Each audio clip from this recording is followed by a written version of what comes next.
Welcome back to Strictly Competitive EDH. We have something new and exciting for you this week. We're currently running a cEDH league through Spell Table. This league will run for 6 weeks, and players are battling it out to finish in the top 4 and take home some cash prizes. If you have a Spell Table set up at home and want to get information on how to join the league, join our Discord, which is linked in the description down below. Today's episode will feature the top 4 pod from week number 2 of the Strictly Competitive cEDH league. Don't forget to leave the video a thumbs up and subscribe to the channel. First up is Joel, playing Teysa Karlov. This Orzhov deck uses cards like Abdel Adrian and Animate Dead to create an infinite number of 1/1s to then sacrifice them and drain their opponents through Blood Artist effects. Next is Jackson, playing Malcolm, Keen-Eyed Navigator, and Vile Smasher the Fierce. Jackson is trying to go fast and cast an early Necropotence or Ad Nauseam to win through a Glinthorn Buccaneer combo before their opponents even have time to think. Up next is Tanner, playing Kirik, Son of Yawgmoth. This deck goes fast and uses their commander's ability to cheat out black spells by paying life instead of mana. They can win by setting up a Gary loop to drain their opponents to death. I am in seat 4 and I am playing Kinnan, Bonder Prodigy. This deck wants to explode with mana and cast big creatures to outvalue the table. Our win cons include making infinite mana through Basalt Monolith and casting a Finale of Devastation to kill our opponents with combat damage. The players are ready to go, and I have a pregame action. I play a Gemstone Caverns, exiling a Polluted Delta.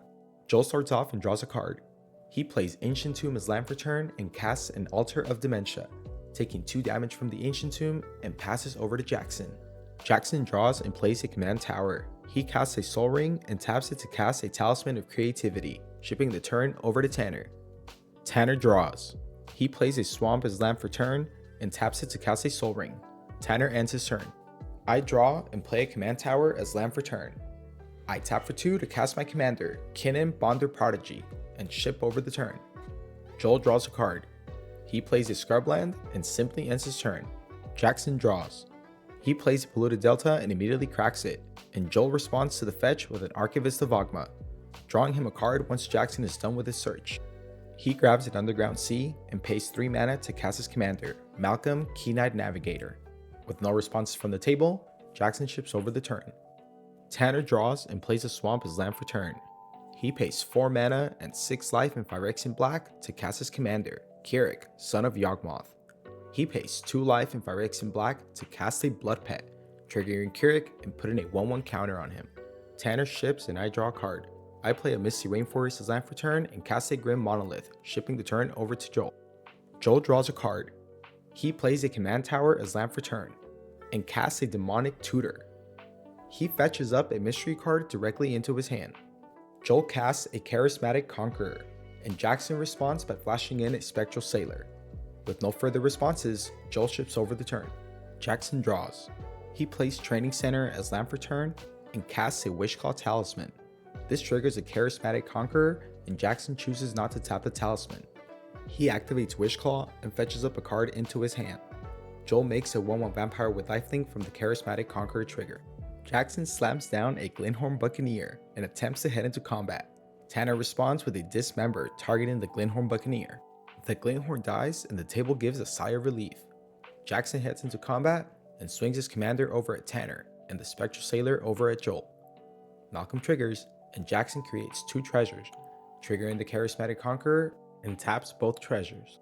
Tanner draws a card for turn. He casts a Rev, Tithe Extractor, triggering Kirik and putting a 1/1 counter on him. Joel makes another 1/1 Vampire from the Conqueror. Tanner heads into combat, gives Kirik Death Touch from Rev's ability, and swings him over at Jackson for 5 damage. Rev triggers, Tanner creates a treasure, and Jackson exiles the top card of his library. I attempt to fetch a land in Tanner's end step, and he flashes in an Opposition Agent. I cry in response and fetch up a Tropical Island for Tanner, triggering the Archivist of Ogma. Joel gains 1 life and draws a card. I draw a card and play a City of Brass. I hold up mana and ship the turn. Joel draws a card. He casts a Warren Soul Trader. He activates the Warren's ability and sacrifices a Vampire token to create a treasure. Joel casts his commander, Teysa Karlov. He heads into combat and swings over at the Grixis player for 4 damage. Joel gains 2 life from his tokens and ships over the turn. Jackson draws and casts a Ketis, Emberclaw Familiar. triggering the Charismatic Conqueror, and it enters tap. He heads into combat, swinging his Commander Malcolm over at me. I respond to declared attackers with a Kinnan activation. I look at the top 5 and put down a Valley Floodcaller, once again triggering the Charismatic Conqueror. It enters tap. I declare no blocks and I take 2 damage, triggering cEDH and Malcolm. Jackson makes 3 untapped treasures, and Joel makes 3 more 1/1 vampires. Jackson casts a Necropotence. He casts the One Ring, gaining protection from everything until his next turn, and Joel makes a 1/1 vampire. Jackson activates the One Ring and draws a card. He plays a Spire of Industry as land for turn. He pays 9 life into Necropotence and moves to his end step, discarding a Curiosity, Mystical Tutor, and a Talisman. Tanner draws for turn and plays a Tropical Island. He casts a Lively Dirge and pays for both modes. He entombs an Orcish Bowmasters and returns the OBM along with the Blood Pet. Bowmaster's ETB targets and kills the Spectral Sailor, and Joel draws from the Archivist Search trigger. This triggers the Bowmasters, and Tanner targets and kills the cEDH. OBM, Blood Pet, and the Orc Army all come in tapped, and Joel makes 0 vampires. Tanner heads into combat. He gives Keurig Death Touch and swings him over at Joel, and the ref comes over my way. Joel blocks with a token and sacrifices it before damage to the Warren Soul Trader to create a treasure. I take 3 damage and rev triggers, creating a treasure for Tanner, and I exile the top card of my library face down. Joel makes a 1/1 vampire from Tanner's treasure. Tanner ships a turn and I draw a card. I cast a Phyrexian Metamorph, entering as the One Ring, and I gain protection from everything until my next turn. I activate the One Ring to draw a card. Joel makes a 1/1 vampire and I ship over the turn. Joel draws and heads straight into combat. He swings the Archivist and 7 vampires at Tanner for a total of 9 damage. Joel gains 7 life from his vampires. He casts a Grand Abolisher, and Tanner responds with a Bitter Triumph, targeting the Warren Soul Trader. Joel pays 6 life and sacrifices 6 vampires to create 6 treasures. Bitter Triumph resolves and the Soul Trader is destroyed. Grand Abolisher resolves and Joel casts a Mox Opal. He casts a Cathar Commando and activates it to destroy Jackson's Necropotence. He casts a Lurrus of the Dream Den and recasts the Cathar Commando through Lurrus' ability. He cracks 4 treasures to cast the One Ring, gaining protection from everything until his next turn. Joel ships over the turn and Jackson draws a card. He casts a Rhystic Study. He casts a Mox Diamond that comes in tapped, discarding a Bloodstained Mire.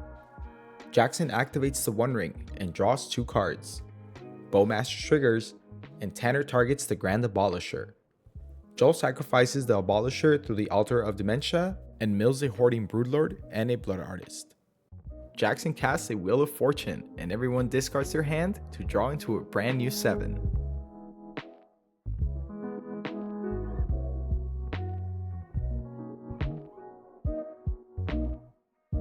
"21 Bowmaster's triggers go on the stack, and Tanner starts nuking the board, killing my Valley Floodcaller and my Kinnan.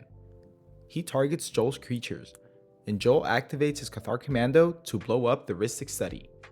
Joel's creatures die, and the Orc Army becomes a 24/24. Jackson heads into combat and swings Malcolm over at Tanner, creating a treasure token.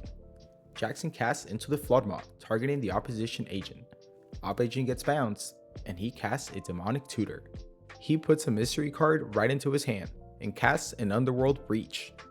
He casts a Demonic Tutor out of his graveyard, and I respond with a Force of Vigor, targeting the Underworld Breach.